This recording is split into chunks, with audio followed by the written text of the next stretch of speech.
berbahagialah mereka yang tidak kecewa dan menolak aku, kata.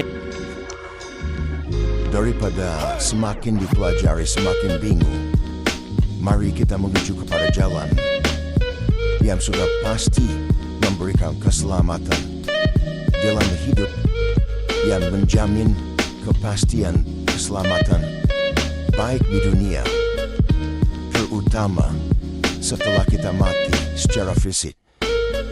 Dialah Tuhan Yesus Kristus sebagai jalan menuju Bapa, sebagai kebenaran yang paling benar, dan menuju kehidupan pasti bersama Tuhan Yesus.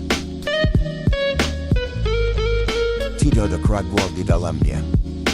Mari kita mengikut Tuhan Yesus Kristus selama kita hidup di dunia ini, agar kita mendapatkan kepastian setelah kematian. Kita dapat pergi ke tempat Yesus pergi. Kita dapat menempati tempat di mana Tuhan Yesus menyediakan tempat bagi kita di rumah Bapa. Jangan ada lagi keraguan, jangan lagi ada kebingungan. Ikutilah jalan yang lurus itu, jalan kebenaran, jalan kehidupan di dalam Tuhan Yesus Kristus. Mari kita selama hidup di dunia ini terus berada di bawah tuntunan dan pimpinan Roh Kudus, agar kita dapat terus mengingat semua ajaran Tuhan Yesus untuk dapat kita praktekkan di dalam kehidupan ini, untuk kita dapat menjaga iman kita dan kekudusan hidup kita selama kita hidup di dunia. Haleluya, haleluya, haleluya. Terpuji-pujilah Tuhan Yesus Kristus sampai selama-lamanya. Amin. Ini gimana, Lina? Gini Lina, Yesus pernah datang ke dunia ini. Nah, iya datang. Sebentar, dia membangkitkan orang mati, orang buta yang datang kepadanya dibuatnya melihat kembali, orang lumpuh berjalan. Ketika Yesus ada di tengah-tengah dunia ini, permasalahan umat manusia itu diatasi oleh Yesus. Salah satu permasalahan besar yang dihadapi oleh umat manusia ini adalah kematian. Masalah terbesar umat manusia yang sampai hari ini tidak bisa diatasi adalah kematian. Dan Yesus membangkitkan orang mati. Sekarang saya tanya, dari mana kita bisa yakin bahwa Allah itu pernah ada? Apa jangan-jangan Allah itu cuma karangannya Muhammad aja? Dari mana? Coba tunjukkan kepada saya bahwa Allah itu pernah ada. Apa keyakinan apa atau bukti apa yang Anda bisa yakinkan bahwa Allah itu bukan karangan Muhammad? Coba. Allah tuh memang ada, tapi dia uji. Kapan Allah pernah ada? Cuman ada di pikirannya Muhammad kan? Bukan pikiran Muhammad. Muhammad tuh memang dari dulu memang dihina. Oke, seandainya Allah pernah ada, bagaimana? Apakah Allah pernah menyatakan dirinya bahwa dia pernah ada? Pernah? Gimana? Kapan? Ada di Al-Quran. Dia cakap aku adalah masa. Coba cari di Al-Quran. Iya, masalahnya itu kan cuma keluar dari Muhammad doang. Muhammad ngomong bahwa begini, Allah begitu, dia tidak beranak, tidak diperanakan. Batu juga nggak beranak, batu nggak diperanakan. Ayo, batu juga begitu.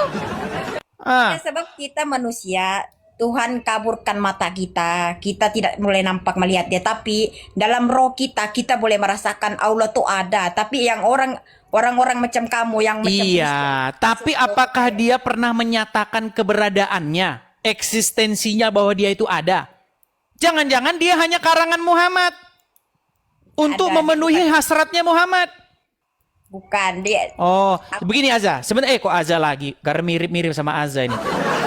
Begini, Lina. Nah, begini Lina. apa? Istrinya Muhammad pernah ngomong sama Muhammad bahwa Tuhannya Muhammad itu kerjaannya tiada lain hanyalah menuruti hawa nafsunya Muhammad. Pernah tahu itu? Dia bukan menurut dia mau nafsu dia aja, tapi masalahnya. Itu kata Aisyah. Saya tampilkan hadisnya. Ya, baik, kita tampilkan hadisnya ya. Apakah benar bahwa istrinya Muhammad sendiri ngomong begitu ya nih? Hadis Bukhari nomornya 4414. Ya, kita tampilkan di sini. Kamu bisa baca Arab? Bisa baca tulisan Arab? Ya, boleh. Oke, saya tampilkan ya, sabar. Ya. Mohon maaf ya teman-teman ya, saya balik dulu kamera saya sebentar. Ya, lihat ya. Nih.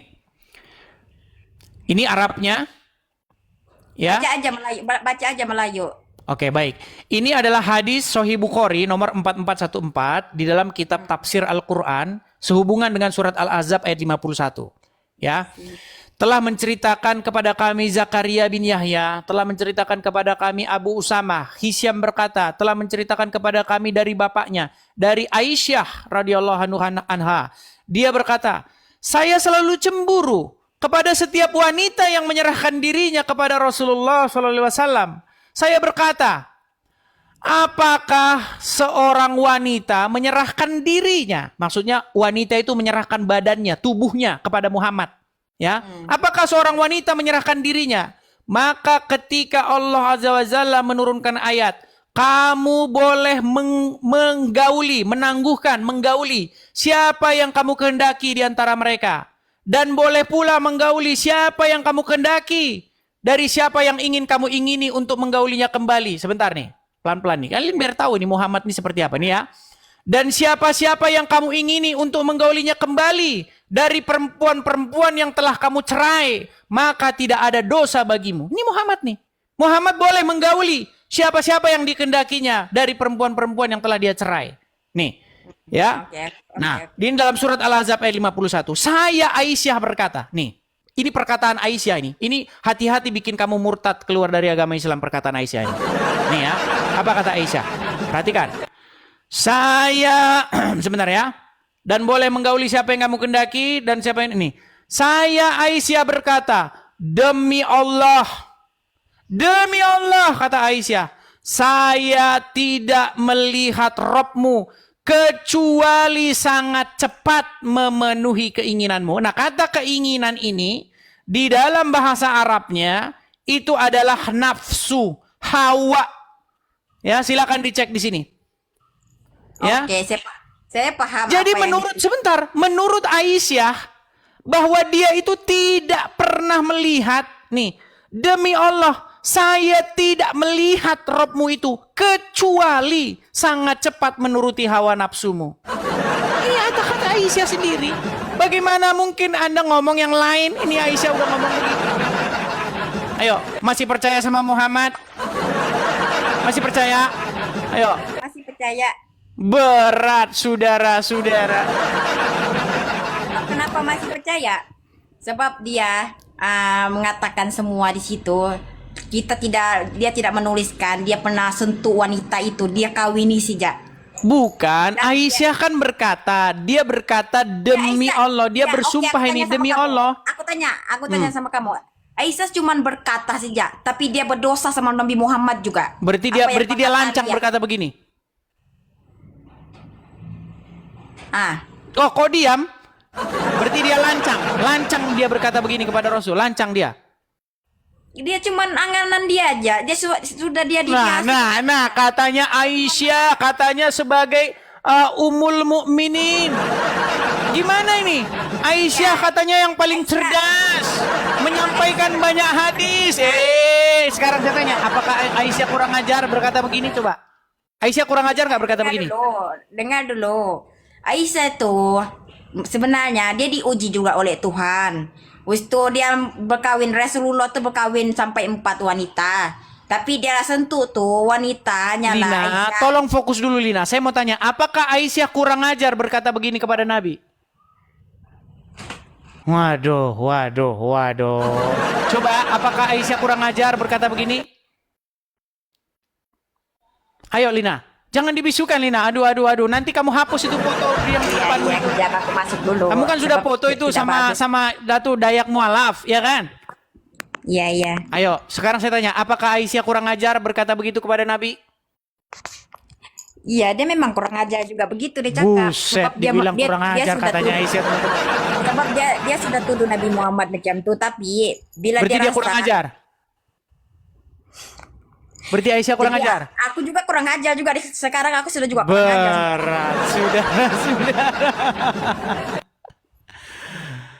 Aduh, makanya saya bilang begini. Gini Lina, begini. Saya ini sebenarnya mendapat banyak kritik dari teman-teman muslim. Bang, cobalah bang, kalau ngajak diskusi, jangan diskusi sama orang awam, jangan. Ajak yang ustadz, yang punya pengetahuan tentang agama Islam. Biar kesannya agama Islam tuh nggak terpojok, nggak seperti itu, begitu. Dia udah bilang begitu, teman-teman. Nah, jadi kamu Tapi begini. Ustadz Adi Hidayat sudah saya tantang. Wahai Ustadz Adi Hidayat, wahai Ustadz Abdul Somad, janganlah kalian bahas-bahas Alkitab di belakang. Jangan bahas-bahas Bible, nggak ada orang Kristennya. Ustadz Adi Hidayat bahas-bahas Bible di masjid. Abdul Somad bahas-bahas Bible di masjid. Coba, ayo kalau berani kita diskusi nih. Saya ini orang Kristen, saya tantang untuk diskusi. Berani nggak? Aku tanya semua di sini. Sebenarnya Allah itu tak perlihatkan daripada di dunia ini, sebab dia adalah maha cahaya, dia cahaya, tak ternampak oleh manusia. Ini Lina ini yang ditanya apa, nggak nyambung sih Lina ini. Nah, aku mungkin tahu dia ada orang kurang-kurangin lah, benturin kepalaku Lina. Ini yang ditanya apa? Yang saya tanya kira-kira gimana? Kalau ada tantangan saya kepada Ustadz Abdul Somad, Ustadz Adi Hidayat, kira-kira gimana itu? Bagus nggak itu? Ya, supaya mereka berhenti ngomong-ngomongin Kristen di belakang. Iya, bagus juga itu. Iya. Tapi oke lah, aku mau cakap sama kamu. Saya belum habis cakap masalah kamu. Oke, satu, kamu pernah mendengar Dajjal tak? Di dalam Al-Quran sebenarnya nggak ada Dajjal. Adapun di dalam hadis, Dajjal itu katanya matanya satu. Nanti akan datang Isa untuk membunuh dia, begitu. Tapi dalam Al-Quran nggak ada itu. Betul. Oke, itu bagus perkataan kamu. Habis Dajjal tuh sebenarnya pengikut-pengikutnya adalah kamu juga, termasuk orang kafir semua. Kok dibilang saya pengikut Dajjal katanya? Satu-satunya yang mempercayai makhluk adalah apa? Manusia. Begini ya. Sebenarnya ada satu hadis yang dikatakan dalam hadis kalian. Sesungguhnya telah dekat masanya akan datang Isa ibnu Maryam. Dia akan datang. Dia akan membunuh babi, mematahkan salib, dan menegakkan membebaskan jizyah atau pajak. Betul? Nah, sekarang di dalam Al-Quran ada satu ayat bunyinya begini. Makana Muhammadun aba ahadim mir rizalikum walakin Rasulullah wa kataman nabiin. Tahu nggak ayat itu? Bahwasanya Muhammad itu adalah sebagai penutup para nabi, betul? Sebagai nabi terakhir, betul? Nah, kalau Muhammad nabi terakhir, bagaimana akan datang nabi lagi setelah Muhammad? Namanya Isa, berarti yang nabi terakhir itu Isa. Gimana? Makin pusing lagi, makanya makin dipelajarin, makin pusing, betul? Betul? Betul apa? Cakap. Makin dipelajari, makin pusing, betul? Betul? Iya. Kamu jangan senyum-senyum terus. Banyak laki-laki yang pusing lihat di bawah, lihat senyum. Masalahnya pusing, masalahnya cuma lihat senyumnya aja masalahnya. Nggak bisa nangkep orangnya, dibawa pulang ke rumah. Aku bingung aja. Aku cuma cakap aja. Nah, gimana? Bila kita membuktikan sesuatu daripada golongan-golongan kamu lah, macam kita bukan, kamu cakap kita ini bukan saudara, betul? Aku daripada Islam, kamu daripada Kristen. Jadi bila kita macam orang Muslim cakap daripada di sini tambah dosa aja. Kok tambah dosa? Justru di sini menambah wawasan kita. Kita saling berargumen, beradu argumentasi. Ya kan? Yang penting punya dasar, punya dalil. Bahwasanya memang Muhammad menurut Al-Quran nabi terakhir. Tapi menurut hadis akan datang nabi setelah Muhammad, namanya Isa. Berarti yang nabi terakhir Nabi Isa dong kalau begitu. Ya kan? Gimana logikanya? Betul nggak? Aku nggak cakap juga tidak betul. Bingung gitu. Kan? Bingung. Makanya saya bilang makin dipelajari makin bingung. Iya.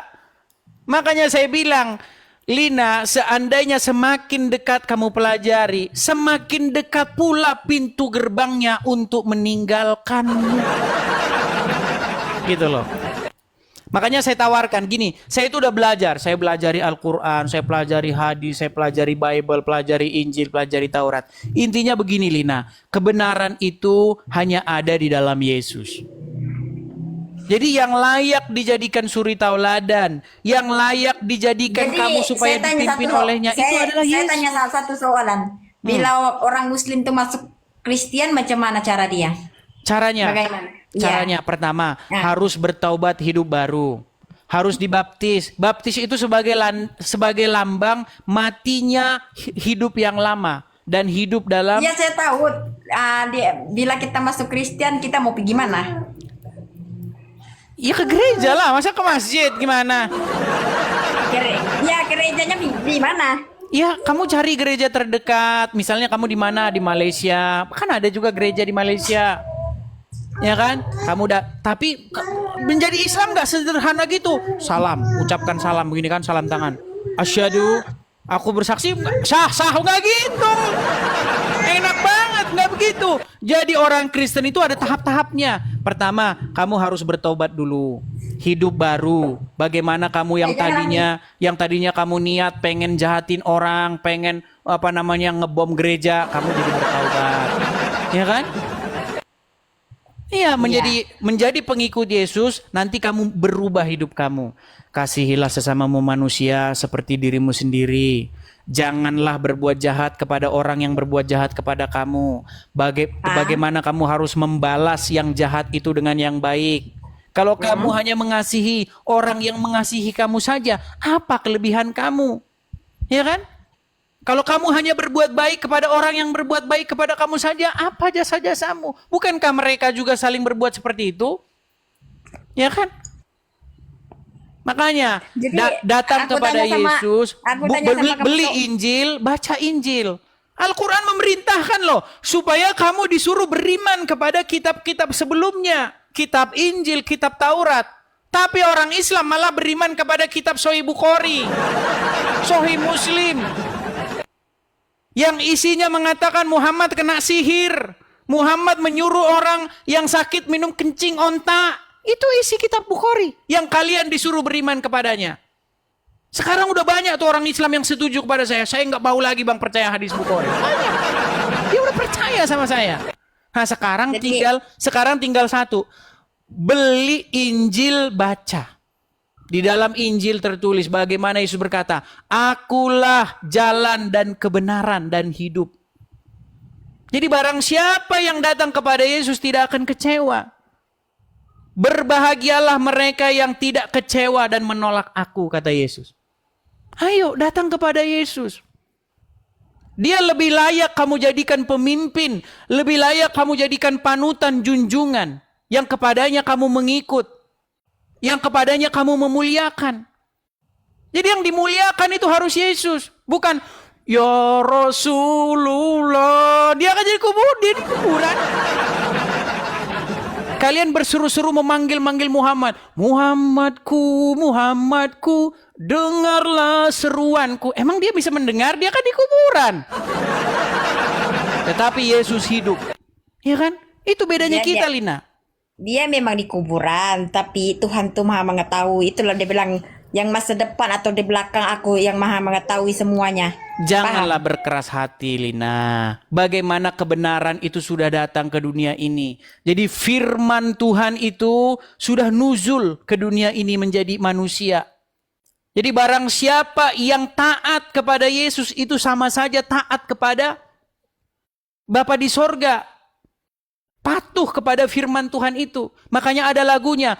Firman-Mu pelita bagi kakiku, terang bagi jalanku. Itu loh. Jadi yang menuntun, yang menopang, yang memimpin itu harus sang firman itu, yaitu Yesus. Bukan orang di kuburan kita jadikan yang memimpin kita. Yang menuntun kita. Tidak mungkin orang yang ada di kuburan tahu jalan ke surga. Tidak mungkin. Hanya orang yang naik ke surga yang tahu jalan ke surga. Masa orang di kuburan suruh mimpin orang masuk surga? Ini bagaimana ini? Begitu Lina. Makanya saya terus menerus nih. Ya mungkin sekarang kamu belum menerima. Tapi nanti suatu saat kamu nanti akan paham gitu. Suatu saat nanti ketika kamu lagi tidur begitu, mikirkan ini kita hidup ini, ngapain tujuan hidup ini sebenarnya? Apa sih yang kita cari dalam hidup ini coba? Kita ini dari mana sebenarnya datangnya? Terus kita kemana? Ya, orang kalau sudah memikirkan hal-hal yang dalam, hal-hal yang besar seperti itu, biasanya pikirannya lebih terbuka. Gitu. Bagaimana Lina? Apakah kamu sudah siap untuk menjadi pengikut Yesus? Nah, kan? Senyum lagi. Kamu jangan senyum-senyum. Banyak laki-laki di bawah itu yang stres ngeliat senyum kamu. Nah, kan? Gimana nih? Ayo, gimana? Lina? Nah, kan? Dah. Gimana? Ayo. Mana? Jadi berapa ramai sudah orang Islam pengikut Banyak Yesus? senyap, tapi mereka senyap, mereka di bawah, mereka tidak berani. Nanti nggak dapat warisan nanti kalau murtad, ya kan? Iya, jadi senyap-senyap aja. Karena ngikut Yesus itu KTP nggak usah diganti, nggak apa-apa. Karena nanti masuk surga nggak ditanya KTP-nya. KTP-mu apa? ID card-mu apa? Agama di situ nggak ada. Jadi datang kepada Tuhan itu nggak berbicara mengenai identitas, nggak berbicara mengenai pakaian, tidak berbicara mengenai penampilan fisik, nggak. Aku satu aja, aku beritahu sama kamu. Satu Gimana? aja. Sebenarnya saya dari kecil, aku jujur sama kamu. Saya dari kecil saya suka tengok Yesus. Dari kecil saya kita bilang cinta Yesus lah begitu. Cinta Yesus tapi pergi ke Arab cium batu gimana? Aku belum habis cakap. Sebab kalau aku cakap di sini tentang Nabi Isa, kamu tidak akan mengenal. Orang kafir semua kan tidak mengenal di sini. Isa itu siapa? Tapi aku mengatakan Yesus saja lah. Aku mencintai Yesus, tapi saya tidak rasa dia itu adalah Tuhan. Begini ya, kata Tuhan itu sebenarnya kalau sudah ditunjukkan kepada sesuatu atau sebagai gelaran, begini. Ketika orang Islam saya tanya, ini debat saya dengan seorang Muslim, nih ya, biar kita sama-sama paham nih, Sebenarnya yang Anda maksudkan itu benar. Kalau kata Tuhan di situ merujuk kepada Bapa di sorga yang mengutus Yesus. Yesus itu bukan Bapa di sorga. Nih, saya kasih contoh ya, begini. Nih. Selanjutnya, dia menantang saya untuk mengatakan kepada seluruh umat muslim bahwa Nabi Muhammad adalah Rob. Wahai umat muslim, percayalah bahwa Nabi Muhammad itu adalah Rob kita. Percayalah. Jadi yang bertanya sama kamu, Rob itu apa maksudnya? Sebentar, begini. Jadi Rob atau kata Tuhan itu artinya adalah sebuah gelar atau title yang siapapun apapun bisa menjabat sebagai gelar itu. Saya kasih contoh. Iblis itu bisa menjadi Tuhan ketika kamu takluk, patuh, tunduk, mengikuti apapun kata dia. Maka iblis itu menjadi Tuhanmu di situ. Nah begini, kata Rob, ketika umat muslim saya tanya, apakah Muhammad itu Rob? Kalau kata Rob ini saya tujukan kepada Allah, jawabannya bukan. Muhammad bukan Rob. Kalau kata Rob itu maksudnya di situ adalah Allah.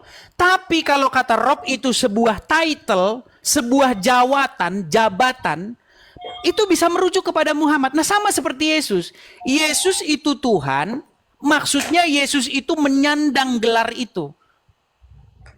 Karena ketika Anda menjadikan Yesus sebagai orang yang kepadanya Anda patuh, takluk, tunduk, mengikuti apapun kata dia, maka Yesus itu menjadi Tuhan. Nah, tapi Yesus Tuhan itu bukan berarti dia itu Bapa di sorga yang kepadanya Yesus berdoa. Yesus sendiri berdoa kepada Bapa. Ya kan? Kok kenapa? Jadi kata Yesus bukan Tuhan dalam pengertian kata Tuhan itu ditujukan kepada Bapa di sorga. Shema Israel. Betul. Makanya ada satu ayat nih ya, ada satu ayat. Ini juga biar orang-orang Kristen nggak bingung ya. Nih, ada satu ayat. Misalnya di dalam Lukas, saya bacakan ya. Nih, Lukas pasal yang kedua. Saya bukakan. Lukas pasal yang kedua. Ayat yang ke-22. Saya bacakan. Biar kalian tahu. Ini karena banyak. Ada video saya juga yang dipotong tentang ini. Ada video saya tentang itu yang dipotong. Nih ya. Dan ketika genap waktu pentahiran, menurut hukum Taurat Musa, Saya baca dari ayat 21 ya. Dan ketika genap 8 hari dan ia harus disunatkan, ia diberi nama Yesus, yaitu nama yang disebut oleh malaikat sebelum ia dikandung ibunya. Dan ketika genap waktu pentahiran menurut hukum Taurat, mereka membawa dia, maksudnya Yesus, ke Yerusalem untuk menyerahkan Yesus kepada Tuhan. Coba, Yesus diserahkan kepada Tuhan. Apakah Yesus diserahkan kepada dirinya sendiri? Bukan. Kata Tuhan yang di bawah ini merujuk kepada Bapa di sorga yang mengutus Yesus. Jadi betul kata kamu, Yesus bukan Tuhan. Dalam pengertian Yesus itu bukan Bapa di sorga. Itu betul. Betul itu. Tapi kalau Yesus Tuhan sebagai gelar, betul juga. Jadi baik Bapa di sorga itu Tuhan, Yesus juga Tuhan, Roh Kudus juga Tuhan. Sama seperti itu, Muhammad adalah Rob, Allah juga Rob. Tapi Muhammad itu bukan Allah. Iya. Supaya kita paham. Oke. Gitu loh. Sudah habis cakap. Ya, seperti itu. Sederhana, simple kok. Jadi makanya saya mengundang seluruh manusia itu supaya Tuhannya. Menjadikan Yesus sebagai Tuhannya. Maksudnya apa? Supaya Yesus itu menjadi raja, penguasa dirinya. Yesus itu memerintah di dalam hidup dia itu. Jadi hidup dia itu dikendalikan oleh Yesus, bukan dikendalikan oleh iblis. Jadi jangan menjadikan iblis sebagai Tuhannya, tapi harus menjadikan Yesus sebagai Tuhannya. Karena itu keinginan Bapa di sorga yang mengutus Yesus. Bapa di sorga ingin supaya manusia itu menjadikan Yesus sebagai Tuhannya. Itu. Oke. Sudah. Ya, seperti itu. Di dalam Al-Quran juga pesannya sama itu.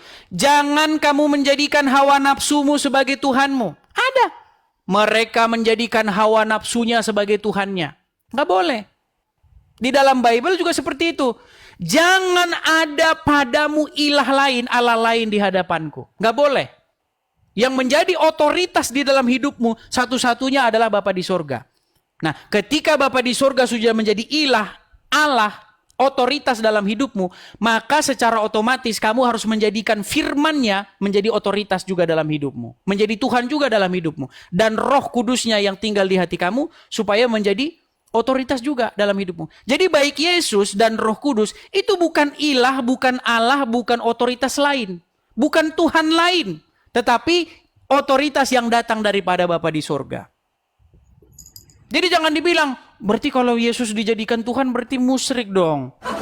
Berarti Tuhannya ada dua dong. Nah, kita Karena Yesus datang daripada Bapa di sorga. Sama seperti kalian. Ketika kalian menjadikan Muhammad sebagai Rob kalian, Allah sebagai Rob kalian, bukan begitu maksudnya. Karena Muhammad itu Rob yang datang daripada Allah. Yang Ini kalau kita betul-betul memahami, kalau kalian betul-betul mempelajari Al-Quran, mempelajari Bible, intinya begitu kok. Nah masalahnya jangan kalian jadikan Allah dan Muhammad jadi Rob kalian. Nggak boleh di dalam Bible. Karena menurut Bible Muhammad dan Tuhannya itu, Allah itu adalah Tuhan yang lain, ilah yang lain. Gitu. Itu adalah Tuhannya orang Arab. Tuhannya orang-orang Quraisy. Yang mereka itu biasa melakukan pemujaan, ritual pemujaan di sini. Ini. Jadi Allah dan Muhammad itu, Allah itu Tuhannya negeri Mekah ini. Di dalam Al-Quran ada kok. Muhammad itu, Allah itu adalah Tuhan negeri Mekah. Nih, mereka biasa bertawaf di sini. Mereka tawaf sambil telanjang, mereka menyembah ilahnya, Allahnya di sini. Tapi ya, memang akhirnya diambil alih oleh agama Islam. Seperti itu. Iya, yang diperlukan tuh, yang dorong hidup tuh adalah dong cium tuh adalah batu daripada surga. Iya, makanya saya bilang tadi, makanya ketika kamu menjadikan Allah dan Muhammad sebagai Robmu, itu kamu sudah melanggar apa yang tertulis di dalam Taurat dan Injil. Karena di dalam Taurat itu jangan kamu jadikan ilah lain di hadapanku. Jangan ada ilah lain, otoritas lain. Jadi ketika kamu menjadikan Allah sebagai otoritasmu, kamu sudah menjadikan... Perkataan kamu memang betul. Itu yang perkataan kamu memang betul. Tapi ada yang tersilap daripada pikiranmu. Memangnya kamu nampak yang agama kita ini cuma ada Muslim atau Kristen aja? yang Tuhan Banyak. cakapkan. Banyak. Ah, betul. Banyak. Jadi bukan yang termasuk daripada kamu, golongan kamu ataupun muslim. Yang lurus tuh muslim, kita Kristen dengan muslim hampir sama dia punya cerita. Tapi yang Cina dengan apa tuh yang India itu yang dikatakan oleh Allah wa Ta'ala. Iya, di dalam Bible begini, Lina. Segala bangsa-bangsa itu tidak mengenal hukum Taurat. Ya, di dalam Mazmur tertulis, di dalam kitab yang kalian bilang Zabur. Kalian kan nggak punya Zabur, ya kan? Mazmur itu ada pada kami. Makanya kalian baca dong, ya. Gini. Tuhan memberitakan firman-Nya kepada Yakub, hukum dan ketetapan-ketetapannya kepada Israel.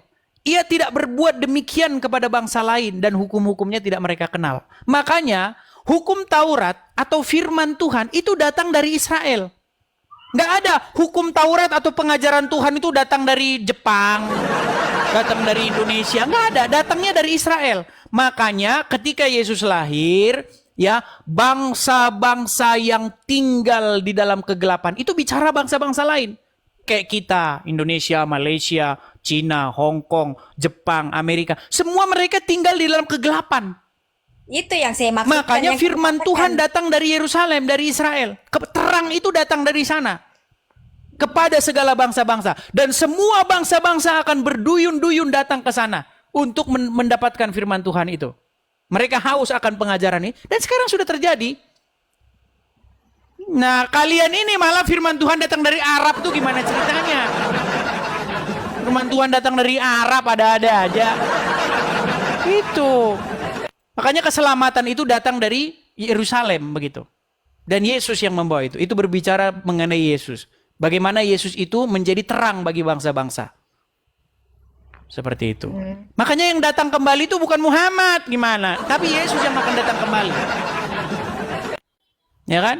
Makanya ada lagunya itu. Sudahkah kita siap sedia menghadapi datangnya Yesus kelak kembali? Gimana? Masih bersikeras apa masih ngikutin orang dalam kubur? Yuk. Silakan.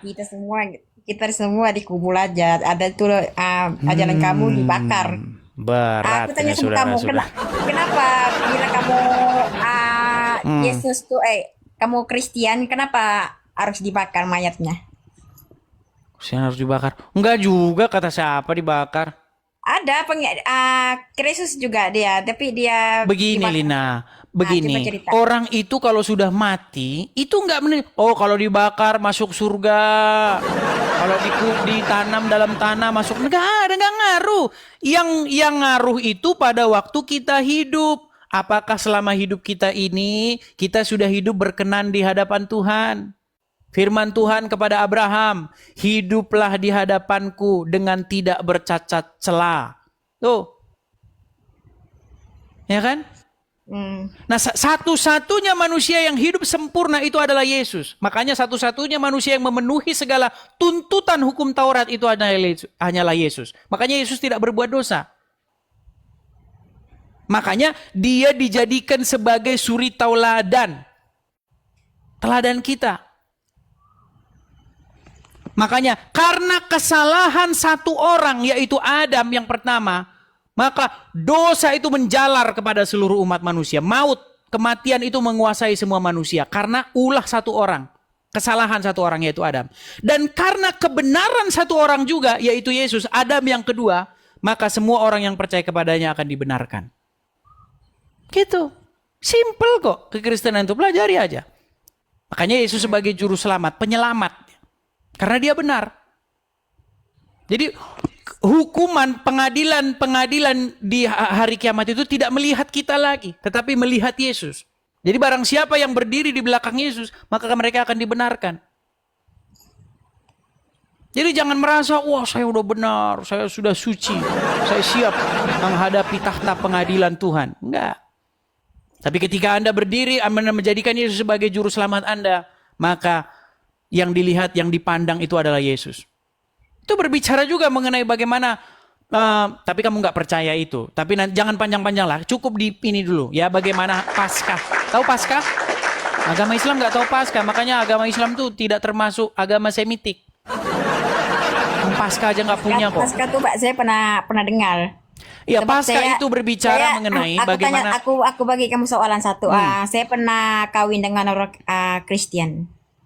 Oh, tadinya kamu pernah menikah sama orang Kristen. Dorang hari-hari bila pukul 3 akan sembahyang di kat luar macam tu, pergi gereja lah macam tu. Ya, Paskah itu bukan berbicara mengenai itu. Paskah itu berbicara mengenai bagaimana darah itu akan menjadi perlambang bahwa maut itu tidak akan masuk ke rumah itu. Jadi bagaimana ketika Tuhan menjatuhkan hukuman yang terakhir kepada bangsa Mesir, setelah hukuman itu nanti orang Israel akan keluar, bahkan diusir oleh orang-orang Mesir sendiri. Orang Mesir yang bahkan menyuruh orang Israel itu pergi. Hei orang Israel, keluar kau dari sini. Kami nanti mati gara-gara kalian. Pergi kalian dari sini. Nah, jadi waktu itu di malam terakhir itu yang menjadi tanda bahwa malaikat maut itu tidak akan masuk ke rumah orang itu dan membunuh anak sulung di situ adalah darah. Ya, jadi itu berbicara mengenai bagaimana, itu berbicara mengenai gambaran bagaimana darah Yesus itu akan membebaskan orang dari penghukuman. Seperti itu. Cuman kalau orang sudah menerima Yesus, sudah ditebus oleh darah Yesus, jangan berbuat dosa lagi. Jangan, kan udah ditebus bang, berarti bebas bikin dosa. Ini makanya ini gara-gara kepala sering dibenturin ke ubin. Bukan begitu. Makanya nggak boleh keluar dari rumah itu, ya kan? Ketika Anda darah itu sudah ada ditaruh di lambang pintu-pintu itu, makanya jangan keluar dari rumah. Artinya, ketika kita sudah berbicara bagaimana menjadi pengikut Yesus, bagaimana kita hidup sesuai dengan kehendaknya. Sekalipun demikian, memang dikatakan dalam Bible, roh memang penurut tetapi daging lemah. Habis memang masih jatuh bangun tapi teruslah berusaha. Aku gitu. tanya soalan sama kamu. Kenapa Gimana? Kristen sama Islam kebanyakan Kristen masuk Islam? Enggak juga, kata siapa? Coba tengok di YouTube. Survei dari mana? Di YouTube banyak orang-orang Kristen begini. Tapi masuk. Begini Lina, saya kasih tahu Lina. Begini Lina. Jadi kamu juga harus percaya ini yang namanya modus-modus. Ya, jadi banyak ketika orang Kristen masuk Islam itu banyak di broadcasting itu apa? Di ini kan apa bahasanya teman-teman? Diuangkan begitu tahu?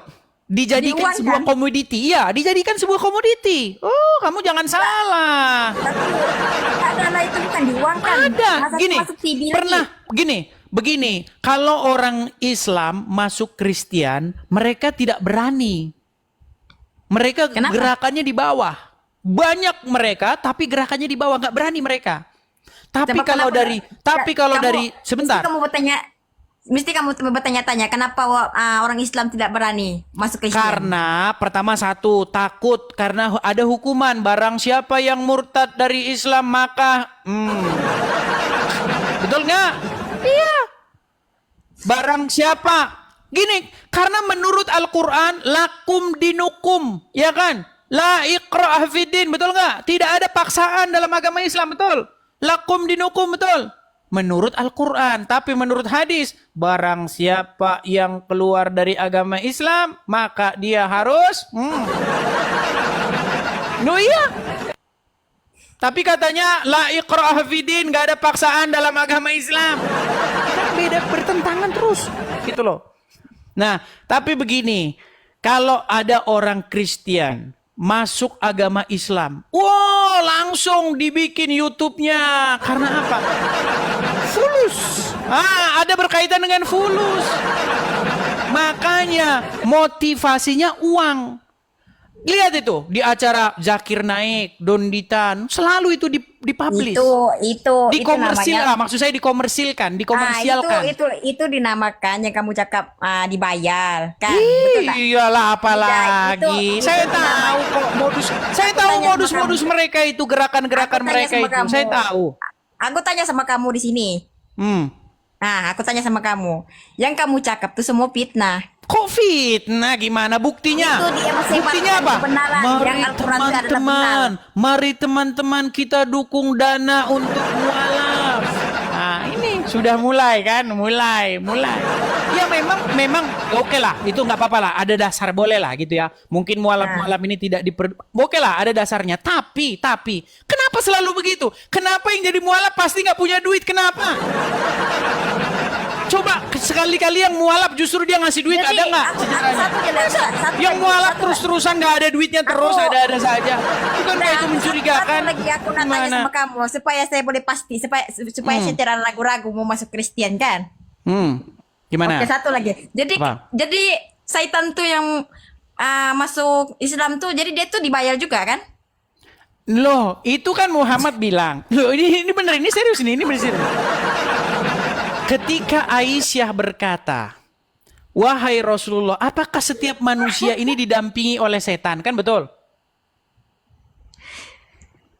Dan Muhammad bilang benar. Dan Aisyah bilang, "Apakah termasuk juga dirimu, wahai Rasulullah? Didampingi oleh korin itu, jin setan itu." Iya, tapi setannya sudah masuk Islam, kata Muhammad.